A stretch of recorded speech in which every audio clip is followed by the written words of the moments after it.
Savais-tu qu'à l'intérieur de ta tête, il y a une ville extraordinaire qui ne dort jamais? Une ville magique où vit un grand chef super puissant? Aujourd'hui, on part en voyage au cœur de Cérébropolis, la ville du cerveau. Il était une fois, pas dans un château lointain ni dans une forêt enchantée, mais juste là, à l'intérieur de ton corps, un endroit incroyable et toujours très très occupé. Cet endroit s'appelait Cérébropolis. Imagine une immense cité, remplie de chemins lumineux qui scintillent, de tunnels brillants et de milliards de tambours de petites maisons en forme d'étoiles. C'était là que vivaient les neurones, les habitants de cette ville. Et au centre de Cérébropolis, il y avait le cerveau. Le cerveau, c'était le grand chef de tout le corps. Mais attention, ce n'était pas un chef qui criait ou qui courait dans tous les sens. Non, non, non. Il était calme, mais pourtant tout le monde l'écoutait, sans discuter. Pourquoi? Parce que le cerveau avait un super pouvoir. Il savait envoyer des messages magiques. Des messages si rapides qu'il fit les questions plus vite qu'un battement de cils. Autour de lui, des milliards de petits habitants. Les neurones travaillaient sans relâche.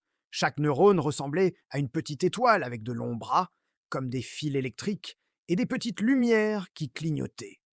Quand le cerveau avait une idée, il appelait ses neurones. Message prêt, disait un neurone. À qui faut-il l'envoyer? Demandait calmement le cerveau. Un neurone levait la main. Aux pieds, pour qu'ils se mettent à courir. Un autre s'exclamait. Aux yeux, pour qu'ils regardent cette vidéo super intéressante. Un troisième ajoutait. Au cœur, pour qu'ils battent un peu plus vite de joie.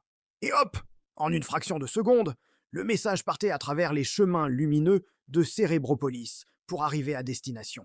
Chaque fois que tu marches, que tu sautes sur ton lit, que tu parles à tes amis, que tu chantes ta chanson préférée ou même que tu dessines un magnifique arc-en-ciel, c'est le cerveau qui est aux commandes.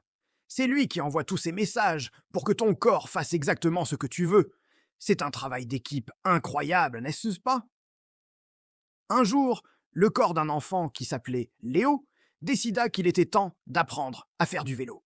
Dans Cérébropolis, ce fut l'effervescence générale. Le cerveau rassembla tous ses neurones et annonça: Alerte! Nouvelle mission de la plus haute importance. Nous devons apprendre à trouver l'équilibre. Ce fut le début d'une grande aventure. Les neurones se mirent à courir partout, un peu paniqués. Un groupe de neurones cria: Message urgent pour les jambes! Il faut pédaler et sans s'arrêter! Un autre groupe s'activa. Message pour les bras!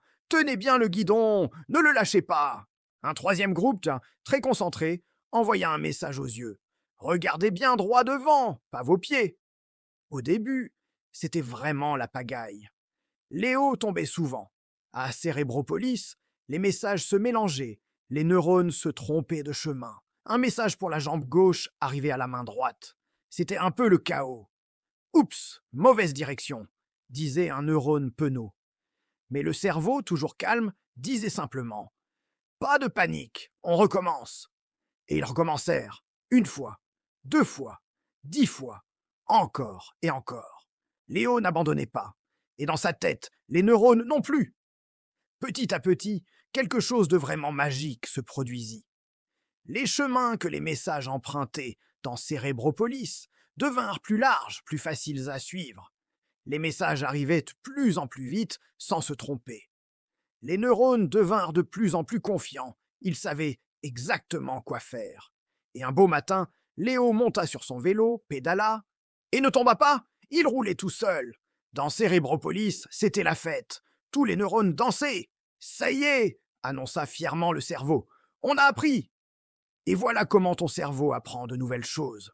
En essayant, en se trompant parfois, mais surtout en recommençant sans jamais se décourager. Chaque erreur est une chance d'apprendre. Mais le cerveau ne fait pas que donner des ordres et apprendre à faire du vélo. Oh non, il a un autre rôle tout aussi important. Il s'occupe de tes émotions. Quand Léo était très content, par exemple après avoir réussi à faire du vélo, une petite zone de son cerveau s'illuminait d'une belle lumière jaune, chaude comme le soleil. C'était la zone de la joie. Quand Léo était triste, parce que son copain ne voulait pas jouer avec lui, une autre zone devenait toute douce, d'un bleu apaisant, et chuchotait à l'intérieur de sa tête. Ce n'est pas grave de pleurer, c'est normal d'être triste parfois. Et quand Léo avait peur dans le noir, le cerveau envoyait un message d'alerte. Attention, quelque chose t'inquiète. Mais il ajoutait tout de suite: mais souviens-toi de respirer profondément. Tout va bien se passer. Le cerveau t'aide à rire aux éclats, à verser une petite larme, à sentir ton cœur rempli d'amour pour tes parents et à te calmer quand tu es en colère.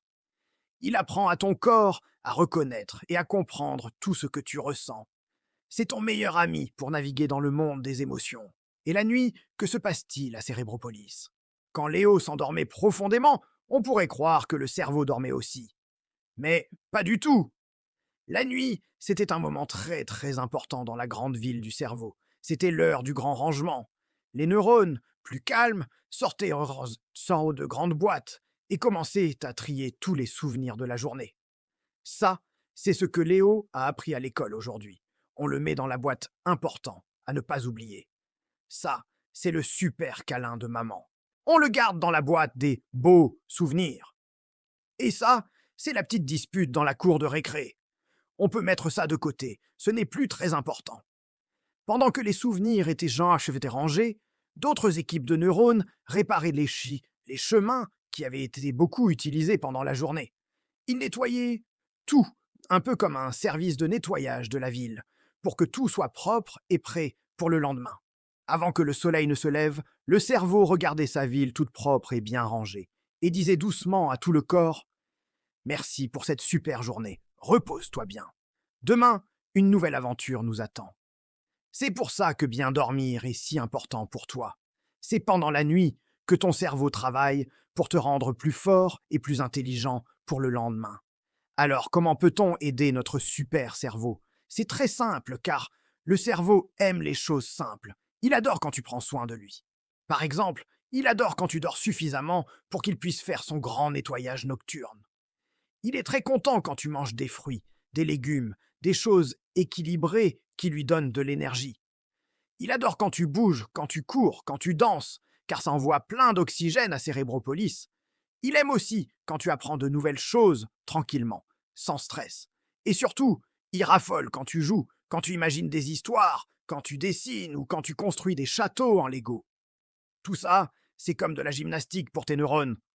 Par contre, quand on crie beaucoup, qu'on ne dort pas assez ou qu'on est trop fatigué, le cerveau envoie un petit message tout doux: s'il te plaît, j'ai besoin d'une petite pause. Il faut savoir l'écouter. À la fin de la journée, le cerveau de Léo sourit. Il est fier de tout le travail accompli.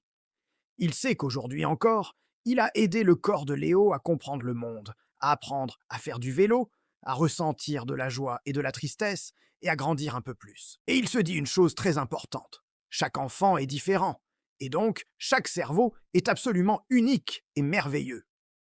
Alors, pour voir si tu as bien suivi notre voyage, voici quelques petites questions. Comment s'appelle la ville incroyable où vivent tous les neurones? Que fait le cerveau quand tu apprends quelque chose de nouveau, comme faire du vélo? Et enfin, cite une chose super importante qui aide ton cerveau à bien travailler et à être en pleine forme. Merci d'avoir exploré le monde incroyable du cerveau avec moi. N'oublie pas de prendre soin du tien, c'est le plus grand trésor que tu possèdes. Si cette vidéo t'a plu, abonne-toi pour ne pas manquer nos prochaines aventures. À très bientôt.